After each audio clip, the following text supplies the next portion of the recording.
Look, on a more serious note, stop and think for a moment where we'd be if we didn't have organisations like the SES and the CFS, for example. Imagine the cost, the bureaucracy.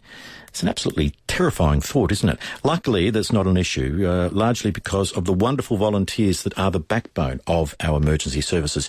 Rachel Rowett and Dave O'Shannessy are with me in the studio at the moment, and they're with the training team from the SES, the State Emergency Services. How are you, team? I'm well, thank you. Good to see you. Thanks for coming in. Not worth even considering, is it, what this place would be like, what our country would be like without organisations like the State Emergency Service? Absolutely. And look, we thank you for giving us the opportunity to showcase the amazing work our volunteers do. It is an amazing effort that they are out there working in the communities. How many volunteers do you actually have, overall? Because this is a statewide organisation, isn't it? It's not just Adelaide-based. That's right. Yeah, so there's around 1,500 volunteers. They go as far west as the Nullarbor, right through to Mount Gambier in the south, Bordertown in the east, and Cooper Pedy and Andamuka in the north. So 1,500, and they're all volunteers. Yeah, this is what we need to remember. Yeah. This is a volunteer organisation. It's just amazing, isn't it? Has it grown? The membership grown over the years? Well, it's grown, and obviously with significant events, we do get additional volunteers, and sometimes our volunteers will also drop off because they are exhausted with the amount of work that they're having to do during really short periods of time.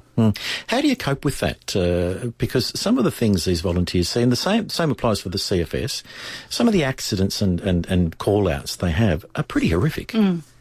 Yeah, well, we have some wonderful programs that we offer to our volunteers to support them through those difficult events. So we're certainly looking at wellbeing, their mental health and stress prevention. So we do have a lot of programs that they can access if they are in a situation where they do need some extra support. So more than happy to help our volunteers. And how does it work, Dave? If I'm a volunteer, am I rostered on for a certain period of time? Do I know that I'm likely to get a call? Look, every unit does things a little bit differently in that respect, but most people will find they carry a pager, and when that goes off, they decide whether they're available to help or not. Volunteers still have their jobs, still have families, so around that we'd ask that they come out and give a hand when needed. So some units will roster you on, but emergencies can happen 24/7. A lot of our ladies and gentlemen will jump out of bed at 3 o'clock in the morning in the pouring rain, howling wind, and just be happy to be out there and helping. That's a really important point too that we should stress. Your volunteers do normally have full-time jobs. They do. We need to recognise the employers, allowing them to actually clock off on the employer's time sometime and go out and attend a call-out. Yeah, and not only the employers but the family members. Often it's dinner time, or it's on the weekend when they could be as simple as mowing the lawn or helping take care of the kids, and they do drop and run, and the families, the spouses and the kids do take a lot on, and what we're seeing is a lot more family orientation within the units and the volunteers, and recognising that, so that's a really big part of it as well. Yeah, I'd imagine there'd be lots of sons and daughters that are actually teamed up with mum and dad as volunteers. Quite a few. Runs in the family. Yeah, lots of husband and wives, plenty of that. Is there more of a problem recruiting volunteers in regional areas than metropolitan areas? Have you noticed a change there? I would say so. We are going through a recruitment drive at the moment, just trying to recruit, and we are focusing on certain regional areas. I would say that some there are and some there's not. I guess it just depends on the population, the ageing population as well. Every area will have some sort of challenge, but we're seeing a lot of people come to the front and really step up when we need it, so... As I said at the beginning, where would we be without volunteers? Not just SES, but volunteers full stop throughout all of our society. But what makes the SES and the CFS particularly stand out is the amount of trauma they can actually go and attend to, and have to go home and then cope with that later. But as you say, you've got programs underway. What's the most common call-out? We tend to deal a lot with storm and flood, so a lot of downed trees and a lot of flood-related tasks would probably be the most common, but that only talks to a certain percentage of our units. As you go further regional, probably the things like the rescues and the car accidents would be their most common. So a unit based in Adelaide would have a different most common job to a unit such as Mount Gambier or your Cooper Pedy. So Yeah, I guess statewide, our most common one is related to storm, but yeah, every unit does it differently. And also, quite often, you might get called out by the police to help with a search or something like that, mightn't you? Yeah. You often see lines of SES uniforms. Yes, yeah, involved in searches, yes, and supporting the CFS as well. Now, ahead of this chat, I got a lovely, as I reach for it, a great book, In Times of Need, a great hardback book, The Story of South Australia's State Emergency Service. It's a great collection of photos and stories and the history of the SES. Can you take us back to when it began? Around about 50 years, isn't it? Yeah, so about 50 years. And I guess back then we would have been known as the Civil Defence. So it was quite a long time ago in the early 1960s.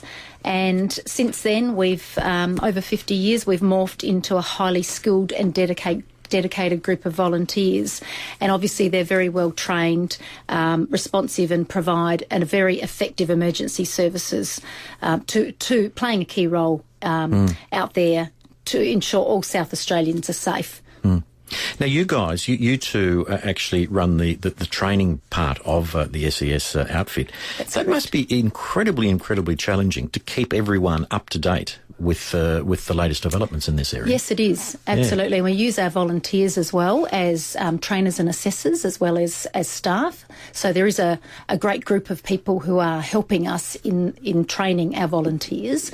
A lot of our courses are also nationally accredited, so they are also receiving partial qualifications as well. So we're making sure that those schools are at the highest standards nationally, which allows us to use those schools nationally should they need to. Yes, because it's not unusual for you to actually get the call from interstate, is it? Deployed. Deployed interstate or even overseas in some cases. Yeah.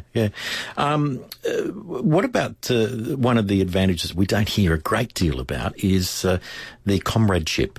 You actually can make some really good friends for life by being involved in an organisation like this, can't you, Dave? Yeah, absolutely. I joined the SES when I was 17 as a volunteer, and some of my best friends are definitely from the SES. I know a lot of people that have met their spouse through SES, but yeah, it is a really good place to just go and meet some new people. And like I said before, it's really good for your family as well. So the kiddies can come along and have a bit of a play there as well when the time's right. But yeah, you're right. There's definitely a lot of camaraderie at SES. Yeah, I would imagine there'd be friendships there that would never break because you've seen so much together. That's right. Yeah, absolutely. They do. They work well, and the teams that have been working together for a while, they're very cohesive, and obviously they need that camaraderie to get through some of those difficult times and talk about those situations together, because the families might not necessarily understand what they've been going through. So to use the people, I guess, that understand. Yeah, absolutely. Yeah, on the same page. Now, Dave joined up at 17. What about you? Well, no, I'm very new to the SES, so I've come in. You're a late starter. Late bloomer. So I've come in, I guess, in a different capacity to help in the training side of things. So not quite as good as what Dave's. Oh, thanks, Rachel. There you go, Dave. We'll send you a recording of that later, so you can use that. We're talking to Rachel Rowett and Dave O'Shannessy, part of the training team with the SES. If you've got a story you'd like to share with us about your involvement with the State Emergency Service, either as a volunteer or someone who actually made a call out sometime, give us a call. We'd love to hear your stories. 8223 0000. Welcome back. It's 14 minutes away from 2. We have Rachel Rowett and David O'Shannessy from the SES with us. They're in charge of training at the SES, and we're going to have a bit more of a chat there. And we're also asking for more volunteers to join the SES because we can never have too many. Just a bit of an update here, though, in response to the last worst song ever, which was, of course, the Crows song that was nominated. Port Power Club song is by far the worst ever after the Crows theme. That's from David at Henley Beach. There you go. Don't say I'm not fair. And Rachel, what's your worst? Well, mine is the Proclaimers. Yes. Why? Oh, I don't know. It just drives me crazy every time I hear it. Stand by.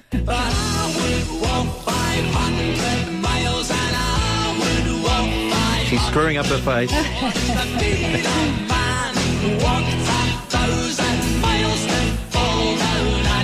There you go. Let's put a smile on your face. So not. Listen, if you've got any comments or questions for the team about the State Emergency Service, give us a call, 822 300 000. It's an amazing organisation, 1,500 volunteers based in 67 units right throughout South Australia, responding to about, between 8 and 10,000 call-outs for assistance every single year. Not a bad organisation to be involved in, and lots of satisfaction. And that's what you want to talk about, your training. You're asking for more volunteers, as I just said. Yes. What sort of training can I expect if I join as a rookie? Because I would be a rookie if I joined up. Yes. Yeah, so there's a lot of basic skills you can take away from joining the SES. So a simple thing like your first aid qualification you could receive through us. Basic knots skills with rope work, things like using generators and small engines. Chainsaw operations is another one. So there's a lot of people who take on chainsaw operations. Land search to assist the police. They're a lot of the basic skills. As you start to progress through, and depending on the area of risk, vertical rescue, confined space rescue, marine rescue, swiftwater rescue, the list goes on depending on where you locate yourself. Yeah, okay, particularly in the regions, I would imagine. Yeah. The cliff side is a really interesting case. I'm up in the Flinders, for example. I'd need to be able to climb cliffs and down the coast as well. Yeah, absolutely. We've had a few rescues there recently, so Are there any limitations on who can actually volunteer, Rachel? No, absolutely not. No, we're happy for those who have that passion to help their communities to give us a call, and obviously we'll have a chat with them to see about where and what they're interested in. So we are looking at flexible volunteering and trying to get some additional resources into our units to support them. So yeah, absolutely happy to have a chat with anyone who's interested in. And I'd imagine being a volunteer. you'd have to also keep ahead or keep up with technology and so forth. Drones, for example. Yes. I mean, you can't turn on the television these days without seeing a drone That's right. cruising around the place or filming something. Yes. I'm assuming you guys will be using them more and more. Absolutely. So we've just started with the remotely piloted aircraft. So we've just started in that space. We've just had 9 SES members go through the Certificate 3 in Aviation course, and that actually equips them with the licence for the remote pilot aircraft and gives them the skills and knowledge to operate it safely, so within the confined spaces of their licence. So it gives us opportunities, I guess, to look at investigations and damage assessments, so we can actually send the drones off to do that through structures and landscaping, searching, so helping with searches, dropping life-saving objects to victims as well. So we're looking at a whole bunch of different capabilities for the drones and how that can support us. So we've just started in that space. We've got a long way to go, but we're actually really excited to be able to get our volunteers trained in that space, and we've sent those drones out to the different regions to support those regions. Oh, that'll be a huge advantage, won't they? Giving that Absolutely. aerial view and being able to get in places where we can't. Yeah, Absolutely. Yeah, no, fantastic. So, that can attract a whole new range of people who might be interested too, can't it, Dave? Yeah, look, there's a role for everyone in SES, from your high-end rescue right through to just assisting in something like an operations room on the end of the radio. Some of our best members are the ones who don't necessarily get out in the trucks, but they assist in the background, and those people, like all our volunteers, are invaluable. So there's certainly a role for everyone, and I've definitely seen that. So, Do you miss being out on the road? Do you get out on the road much? No, I don't anymore. Work and family commitments have seen me take a bit of a step back, but I pretty much miss it every time a storm whips up. Yeah. Every time a storm whips up. Yes, you can see the excitement happening.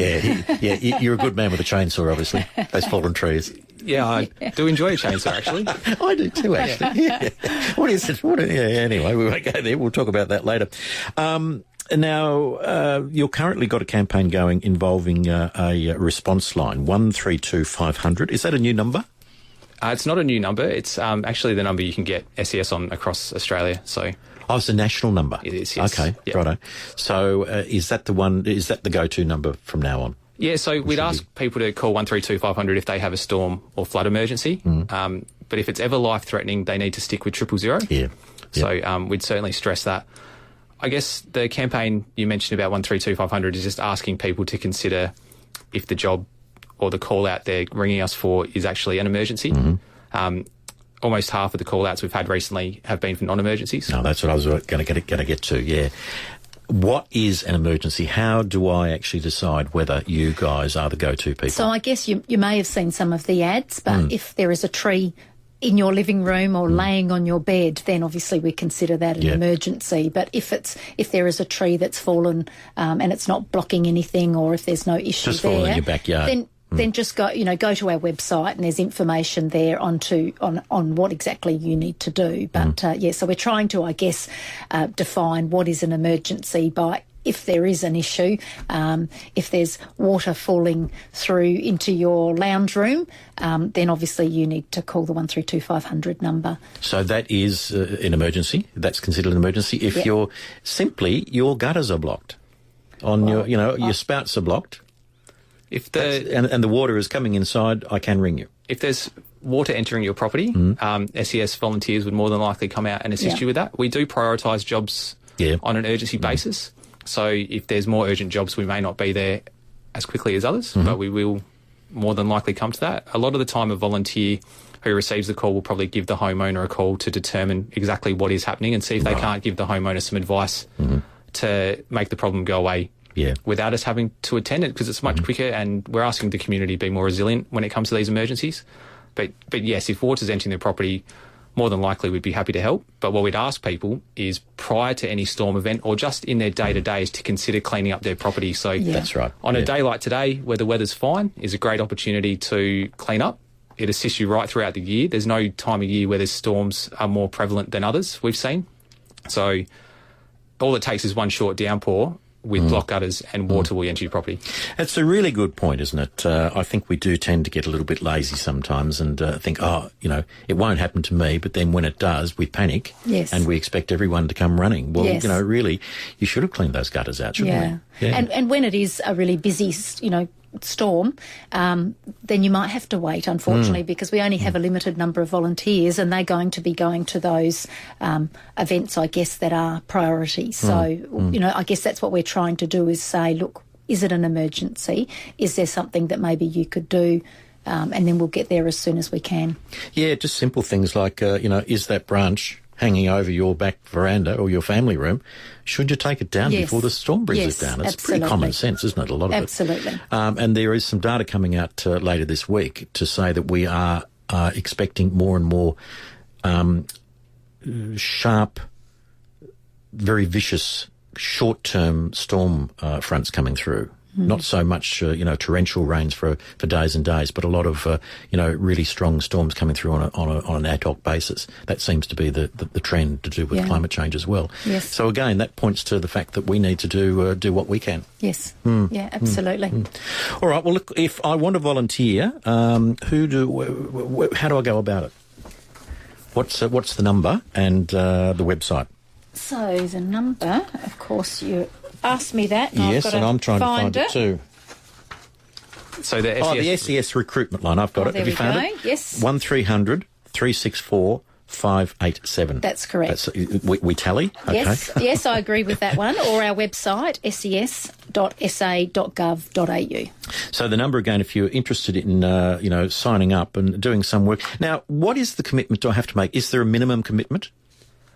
Look, I wouldn't say that there's a set minimum commitment. No, okay. Again, because of the different risks and in different communities, each unit will train differently and respond differently. Right, okay. So we just ask for a commitment to training. Yep. Attending regular training, maintaining your skills and improving your skills.